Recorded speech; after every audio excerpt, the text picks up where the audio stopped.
So, for me, the daily confrontation with fear has become a real practice for me since about three years ago. I went skydiving in Dubai, right? And skydiving is a really interesting confront with fear, right? So I gotta stand up. I'm sorry, I gotta stand up. All right. So all your friends, what happens? You go out. I dropped my thing. Yeah. So what happens is you go out the night before and you take a drink with your friends and somebody says, "Yeah, we should go skydiving tomorrow." And you go, "Yeah, we'll go skydiving tomorrow." Yeah. And you go, "Yeah." And everybody goes, "Yeah." Right? And you go home you by yourself. You're like, Right? And you're like, well, I mean, they was drunk too. Right? So maybe they not, maybe, I mean, we don't have to go. We don't have to do it.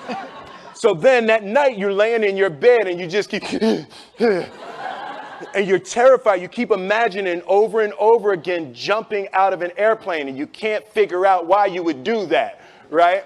And you're laying there and you have the worst night's sleep of your life, but you still have the hope that your friends were drunk, right?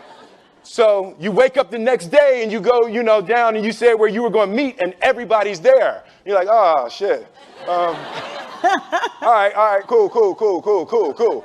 Right? So you get in the van and you don't know that your friends had the same night that you had because they're pretending like they didn't. They're like, yeah, man, my uncle's a Navy SEAL and, this is going to be great. I've been looking forward to this. And you're like, oh, my God. And your stomach is terrible. You can't eat and everything, but you don't want to be the only punk who doesn't jump out of this airplane. So you get there and then you have this safety brief. And you're standing there, and the guys will tell you, well, if the chute doesn't open, what's going to happen is why the hell, what could happen? That the chute wouldn't open, right? So you do a thing, and what you do is your first jump, you're attached to a guy who is going, he's going to walk you out. So you go, and you get there, and there's an airplane, and nobody's stopping. Everybody's still going. So you get onto the airplane, and you're sitting there, and it's extra because you're sitting on some dude's lap, some stranger. You sitting on his lap, and it's like, you trying to make small talk. Yeah, man. So you be jumping with people all the time, huh? Right? So, and then you just want to make sure, you got kids, right? You got people you need to see, right? You just want to make sure he's serious, right? So you get in there. So everything's normal. So you fly and you go up to 14,000 feet, and you notice there's a light. It's red. And it's yellow and green, right? So right now the light's red. So then you start thinking at some point the light's going to go green, but you don't know what's going to happen, right? And you wait and it goes yellow and the light goes green and somebody opens the door. And in that moment you realize you've never been in a freaking airplane with the door open. Right? Terror. Oh, sorry, I'm spitting.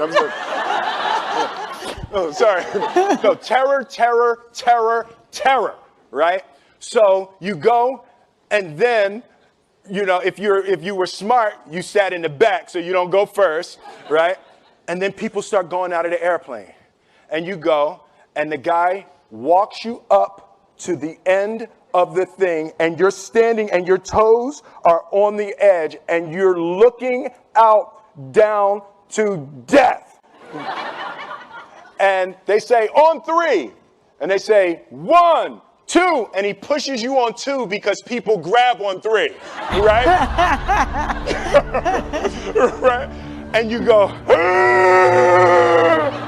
and you fall out of the airplane, and in 1 second, you realize that it's the most blissful experience of your life. You're flying, right? It doesn't feel like falling, right? It's like you actually are kind of held a little bit by the wind, and then you start falling, and there's zero fear. You realize that the point of maximum danger is the point of minimum fear.